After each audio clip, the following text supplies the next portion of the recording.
আসসালামু আলাইকুম। আশা করি সবাই ভালো আছেন। আমার চ্যানেলে সবাইকে স্বাগতম। আজকে আমি ক্যাডের সপ্তম ক্লাসটি নিব। এই ক্লাসে যে টপিকগুলো রয়েছে সেগুলো একটু দেখিয়ে দিচ্ছি। আমার প্রথমেই থাকবে আনডু, এরপরে রিডো, নতুন করে ক্যাড 2D এবং 3D তে কিভাবে নিউ পেজ নিতে হয়, অপশন বা সেটিং এর কাজটি দেখিয়ে দিব, ব্লক কিভাবে করতে হয় এবং ব্লক এডিটটা দেখিয়ে দিব, আর্ক এবং যতগুলো ফাংশন কি রয়েছে ক্যাডে সবগুলো আমি বলে দিব। তো আমি শুরু করছি। সবাই সাথে থাকবেন আশা করি।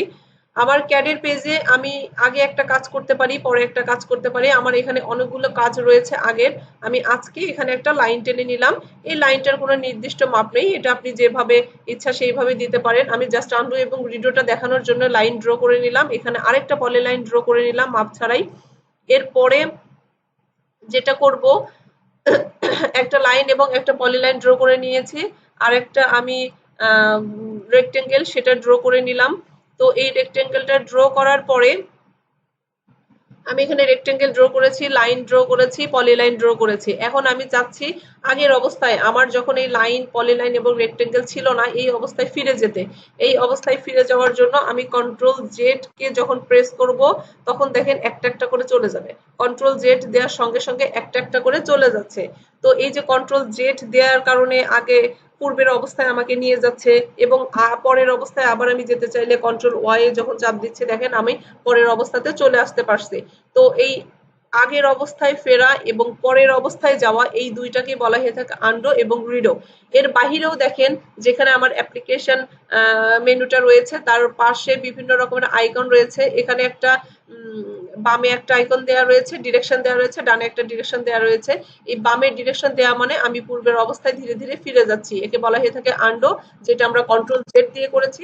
এবং পরের অবস্থায় যদি ফিরতে চাই তাহলে ডানের এই অ্যারোটাতে ক্লিক করলে আমরা পরের অবস্থাতে ফিরতে পারবো, যেটাকে বলা হয়ে থাকে রিডো। এই আন্ডো এবং রিডোর কারণে আমরা কোনো কাজ আগের অবস্থায় যেতে পারবো এবং পরের অবস্থায় যেতে পারবো। তো আশা করি আন্ডো এবং রিডো কমান্ডটি বুঝতে পেরেছেন। এরপরে যে টপিকটি রয়েছে সেটি হচ্ছে নিউ পেজ। 2D এবং 3D তে ক্যাডের কিভাবে নিউ পেজ নেওয়া যায় সেটা আমি একটু দেখিয়ে দিব। অ্যাপ্লিকেশন মেনুতে ক্লিক করার পরে আপনাদের এখানে লেখা থাকবে একটা ব্ল্যাঙ্ক পেজ এবং নিউ। আমি নিউ এ ক্লিক করে দিলাম। এখন একটা টেমপ্লেটের বক্স আসবে। এই বক্সে দেখেন লেখা আছে এ ক্যাড এবং নিচে লেখা আছে এ ক্যাড 3D। কেউ যদি 2D পেজ, ব্ল্যাঙ্ক পেজ নিতে চান সেই ক্ষেত্রে এ কার্ডে ক্লিক করে দিলাম, ওপেন করে দিলাম। দেখেন সঙ্গে সঙ্গে আমার একেবারে ফ্রেশ বা ব্ল্যাঙ্ক একটা ক্যাডের পেজ ওপেন হয়ে গিয়েছে। এবং কেউ যদি 3D তে কাজ করাকালীন নতুন পেজ নিতে চান সেই ক্ষেত্রে নিউ এ ক্লিক করে এ ক্যাড 3D তে ক্লিক করে বক্সটি ওপেন করলেই 3D নতুন একটা পেজ ওপেন হয়ে যাবে। তো এটাই হচ্ছে ব্ল্যাঙ্ক পেজ বা নতুন পেজ কিভাবে ক্রিয়েট করতে হয় ক্যাডে, সেটি আমি আপনাদের বলে দিলাম। এরপরে যেটি রয়েছে সেটি হচ্ছে অপশনস বা সেটিং এর কাজ। অপশন বা সেটিং এর কাজটি হচ্ছে আমরা ক্যাডে যখন কাজ করতে নিব এখানে অনেক কিছু, আইকনটা ছোট থাকবে বা বড় থাকবে, এখানে পিভট পয়েন্ট একটু ছোট বড় থাকবে, বা কালার, আমার যে পেজে কাজ করব যেটাতে আমি মডেল করব সেটা ব্যাকগ্রাউন্ড কালো থাকতে পারে বা হোয়াইট থাকতে পারে, সেক্ষেত্রে সেটা আমরা চেঞ্জ করে নিতে পারি। তো কার্সার সাইজ, অ্যারো সাইজ বাড়ায় কমায় নিতে পারি। এই সব কিছুর কাজটা আমরা সেটিং থেকে করতে পারি।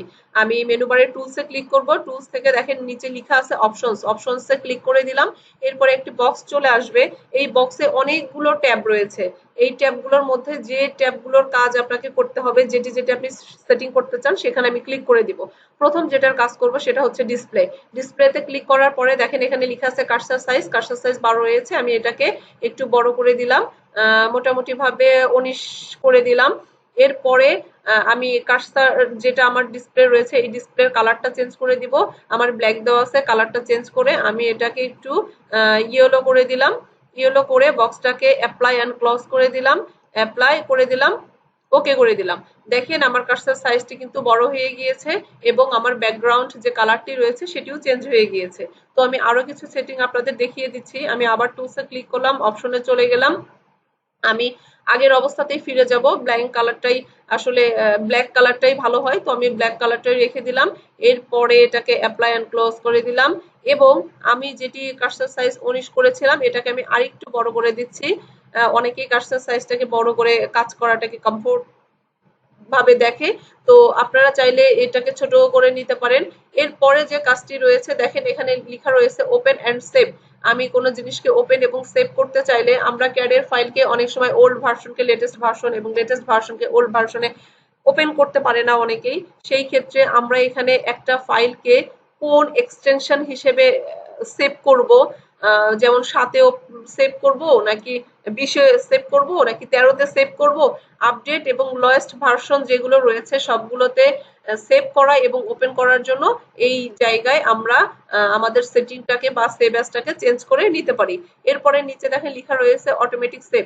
কাজ করার সময়ে অনেক সময় সেভ দেওয়ার কথা মনে থাকে না, সেই ক্ষেত্রে অটোমেটিক সেভে টিক দিয়ে আপনারা এখানে 2 মিনিট বা 1 মিনিট করে দিলে এটা অটোমেটিক ভাবে সেভ হবে। তারপরেও নিজেদের জন্য CAD এর কাজ এবং গ্রাফিক্স এর কাজ যেটাই করতে চান না কেন অবশ্যই নিজ দায়িত্বে একটু পরপর কন্ট্রোল এস দিতে হবে। আচ্ছা, এরপরে যে কাজটি রয়েছে সেটি হচ্ছে একেবারে আগায়ে এসে লেখা আছে দেখেন ড্রাফটিং। তো ড্রাফটিং এ ক্লিক করার পরে এখানে যেটা আমার অটো স্ন্যাপ মার্কার সাইজ যেটা একটা বক্স থাকে কার্সার সাইজের মাঝখানেই, তো এই বক্সটাকে আমরা চাইলে মার্কার সাইজটাকে বড়ও করে দিতে পারি ছোটও করে দিতে পারি। তো আমি একটু বড় করে দিলাম। এরপর অ্যাপারচার সাইজ যেটা প্লাস চিহ্ন দেওয়া থাকে, একটা মাউস 3টা অবস্থায় থাকে তার মধ্যে এটা একটা, তো এই প্লাসটাকে আমরা চাইলে আরেকটু বড়ও করে দিতে পারি ছোটও করে দিতে পারি। এবং এরপরে যেটি রয়েছে আমরা সিলেকশনে ক্লিক করব, সিলেকশনে ক্লিক করে পিক বক্স সাইজ যেটা এই পিক বক্স সাইজটাকে বড় করে দিতে পারি এবং গ্রিপ সাইজ যেটা এই গ্রিপ সাইজটাকেও আমরা বড় করে দিতে পারি। তো যতটুকু আমার বড় প্রয়োজন সেটাতে একটু কার্সারটা নিয়ে বাড়িয়ে দিয়ে অ্যাপ্লাই এবং ওকে করে দিলে দেখেন আপনার পুরো মাউস পয়েন্টার বা কার্সারের যে কার্সার সাইজ রয়েছে, অ্যাপারচার সাইজ রয়েছে, পিক বক্স সাইজ রয়েছে সেগুলো সব চেঞ্জ হয়ে গিয়েছে এবং বড় হয়ে গিয়েছে। এটাই ছিল পুরো সেটিং। এখন আপনারা এই বড় না রাখতে চাইলে যেভাবে আমি বড় করে দিয়েছি ওই একইভাবে ছোট করে দিয়ে অ্যাপ্লাই এবং ক্লোজ করে দিলেই আপনার কার্সার সাইজটা ছোট হয়ে যাবে। ওকে, এরপরে যে টপিকটি রয়েছে সেটি হচ্ছে ব্লক এবং ব্লক এডিট।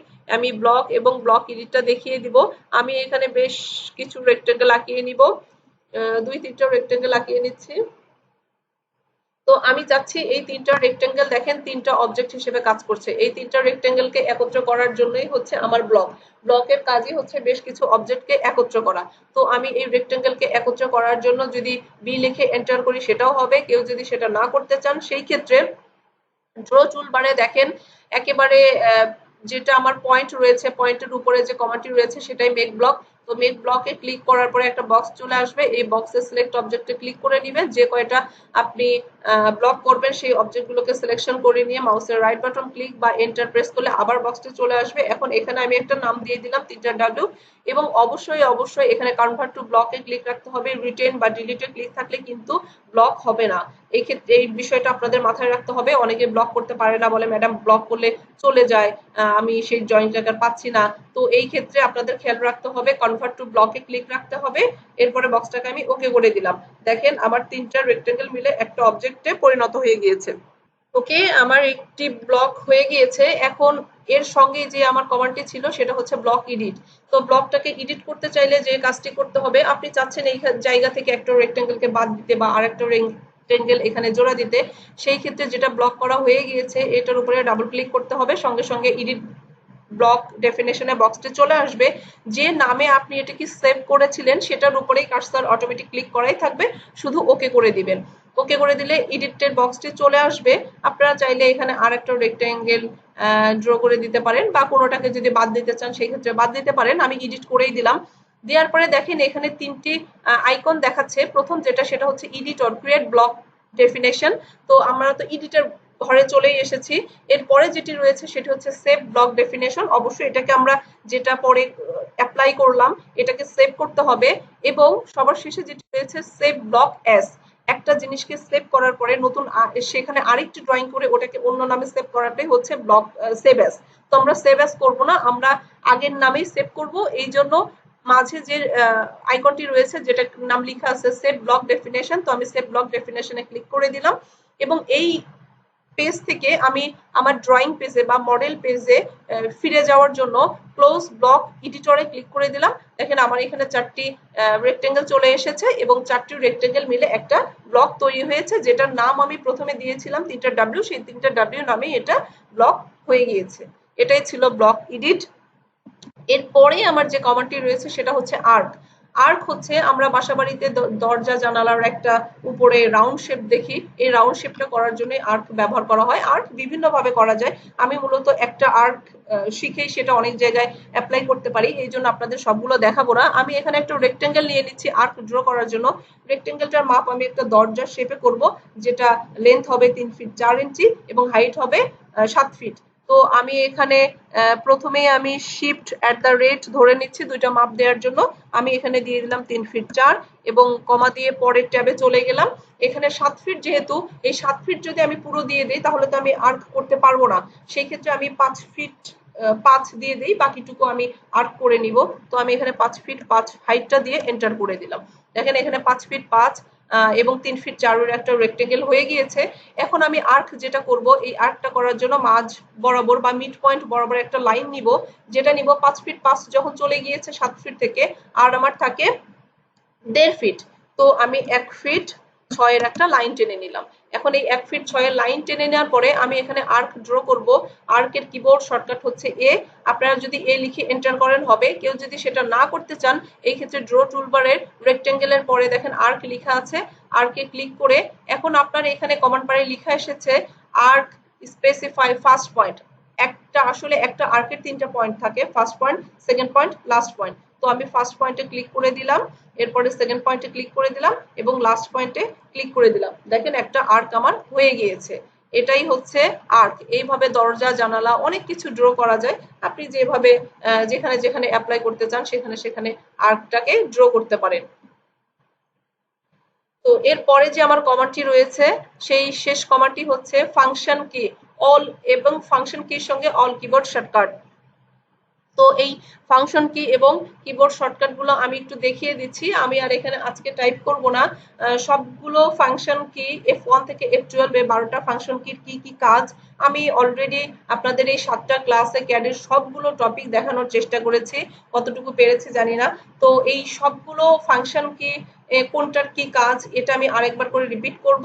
এরপরে যেটা আমি শর্টকাট কি আপনাদের এ থেকে প্রায় জেড পর্যন্ত সবগুলোই বলেছি, আজকে আরেকবার একটু দেখিয়ে দিচ্ছি। আমার প্রথম যেটা রয়েছে একটু দেখেন, আমার ফাংশন কি F1 থেকে F12 এ যেটা থাকবে। তো F1 থেকে F12 এ যেটা, F1 এ হচ্ছে ইউনিভার্সাল হেল্প কি, এটা আপনি সকল প্রকারের কোথায় কোন হেল্পের প্রয়োজন ক্যাডের, তো ক্যাডের কাজ করার পদ্ধতি সম্পর্কে জানতে পারবেন। এরপরে F2 তে হচ্ছে কমান্ড দিয়ে কাজের যে কমান্ডগুলো দেখা, আমি যতগুলো কমান্ড অ্যাপ্লাই করেছি সবগুলো ওখানে শো করবে। আপনি চাইলে সবগুলো কমান্ডকে ক্লিয়ার করে দিতে পারেন, আবার রাখতেও পারেন। কোথায় কোন কমান্ড অ্যাপ্লাই করেছেন সেটা F2 দ্বারা দেখতে পাবেন। এবং F3 তে হচ্ছে অবজেক্ট স্ন্যাপ, এই অবজেক্ট স্ন্যাপটা অন অফ করার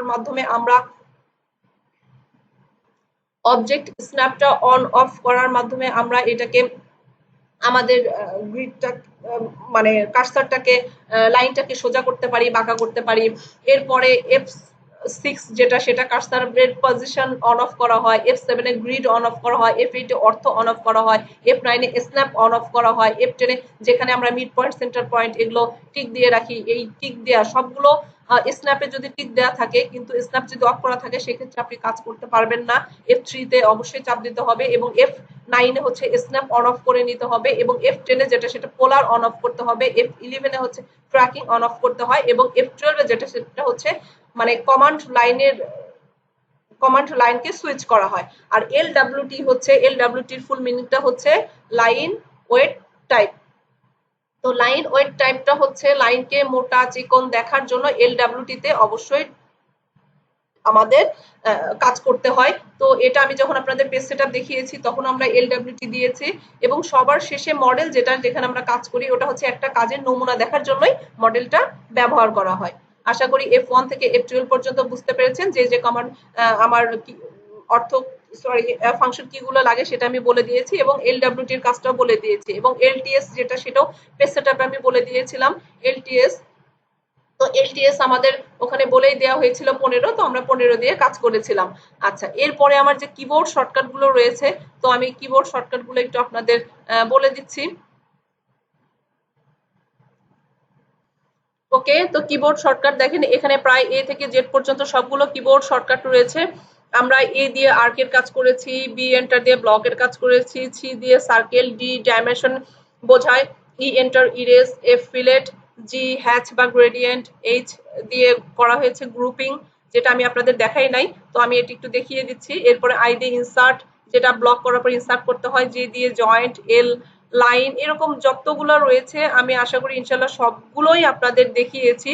শুধু আপনাদের ইনসার্ট এবং এইচ যেটা অবজেক্ট গ্রুপিং, এটা দেখানো হয় নাই। আমি ইনসার্টের কাজটি একটু বলে দিচ্ছি এবং গ্রুপের কাজটি একটু দেখিয়ে দিচ্ছি। তো আরেকটি বাড়তি কমান্ড যেটা, এটা আপনাদের আমি দেখিয়ে দিচ্ছি, যেটা আমরা ব্লক হিসেবেও কাজ করতে পারি। একটা ব্লক করার পরে সেটাকে আমরা যদি কোথাও প্রয়োগ করতে চাই, সেই ক্ষেত্রে আমাদের ইনসার্ট কমান্ডটি ব্যবহার করা হয়। তো আপনি যখনই আই লিখবেন তখনই ইনসার্ট বক্স চলে আসবে, এন্টার প্রেস করে দিব আমি। এন্টার প্রেস করে দেওয়ার সঙ্গে সঙ্গে আমি 3টা ডাব্লিউ দিয়ে যে ব্লকটি করেছিলাম সেটি চলে আসবে এবং ওকে করে দিব। এখন আমার কার্সার পয়েন্টটি যে কোনো এক জায়গায় ক্লিক করে দেন, এটা এমনি স্কেল অনুযায়ী দেখেন আমার যে ড্রয়িংটি ছিল বা আমি যেটাকে ব্লক করেছি সেটা চলে আসবে। এটা যদি উপরে নিচে চলে যায় সেই ক্ষেত্রে আপনারা চাইলে এটাকে বড় ছোট করে নিতে পারেন, বা জেড এন্টার এ এন্টার করলেই আপনার যেখানে যে কমান্ডগুলো রয়েছে সেটি আপনাকে দেখাবে। তো এটাই হচ্ছে ইনসার্ট। এক কথায় ব্লক করা জিনিসকে কাজে প্রয়োগ করাটাই হচ্ছে ইনসার্ট। বিভিন্ন নামে অনেকগুলো ব্লক রয়েছে, সেগুলোকে যদি আমরা কাজের ক্ষেত্রে ব্যবহার করতে চাই তো অবশ্যই আমার ইনসার্ট কমান্ডটি ব্যবহার করতে হবে। তো এটাই। আর যেহেতু আমরা ব্লক কমান্ড শিখেছি, আমি আশা করি আপনাদের আর গ্রুপের প্রয়োজন নেই। তবুও যদি প্রয়োজন হয় পরবর্তীতে আমি গ্রুপ দেখানোর চেষ্টা করব। আর ক্যাডের যতগুলো কমান্ড রয়েছে আমি এই 7টি ক্লাসে আপনাদের ক্যাডের প্রথম ক্লাস থেকে শুরু করে 7 নম্বর ক্লাস পর্যন্ত সবগুলো কমান্ড বা সবগুলো আইকনের একটু একটু করে পরিচিতি দেওয়া, সেই কমান্ডগুলো কিভাবে অ্যাপ্লাই করতে হয়, সেটার কিবোর্ড শর্টকাট কি, কোথায় কোথায় লাগে বা কোথায় কোথায় এটাকে অ্যাপ্লাই করা হয়, এই সবগুলো কাজ দেখানোর চেষ্টা করেছি। তো এটাই ছিল ক্যাডের সবগুলো কমান্ডের কাজ। ইনশাল্লাহ আমরা নেক্সট ক্লাসে ছোট্ট একটা প্ল্যান নিয়ে কাজ করব। কেউ যদি ছোট একটা প্ল্যান ড্র করতে পারে সে অনেক বড় বড় ক্যাডের কাজগুলো করতে পারবে। শুধু প্ল্যান না, যে কোনো ডিজাইন সে এখানে ড্র করতে পারবে বা ড্রাফট করতে পারবে। তো আজকে যে টপিকগুলো ছিল আরেকবার একটু আমি বলি। আমার প্রথমেই ছিল যেটা, সেটা হচ্ছে আন্ডো করা, মানে একটা কাজকে পূর্বের অবস্থায় ফেরানো, এরপরে পরের অবস্থায় ফেরানো, রিডো। এরপর নতুন একটা ক্যাডে 2D এবং 3D পেজ কিভাবে নিতে হয়, অপশনে গিয়ে কিভাবে সেটিং করতে হয়, কিভাবে অনেকগুলো জিনিসকে একত্র করতে হয়, ব্লক করতে হয়, সেই ব্লককে কিভাবে এডিট করতে হয়, এবং আর্কের মাধ্যমে কিভাবে একটা রাউন্ড শেপ করা যায়, এবং ফাংশন কি F1 থেকে F12 এ কোনটা কোনটা প্রয়োজন হয় সেগুলোর ব্যবহার বলেছি। এবং সবগুলো আমি কিবোর্ড শর্টকাট আপনাদেরকে দেখিয়েছি। তো আজকের ক্লাসটি কেমন লেগেছে অবশ্যই সবাই কমেন্ট করে আমাকে জানাবেন এবং আমার চ্যানেলের সাথেই থাকবেন, বেশি বেশি শেয়ার করে দিবেন। আমার চ্যানেলটি যারা এখনো সাবস্ক্রাইব করেন নাই অবশ্যই আমার চ্যানেলটি সাবস্ক্রাইব করবেন। সবাই ভালো থাকবেন। আল্লাহ হাফেজ।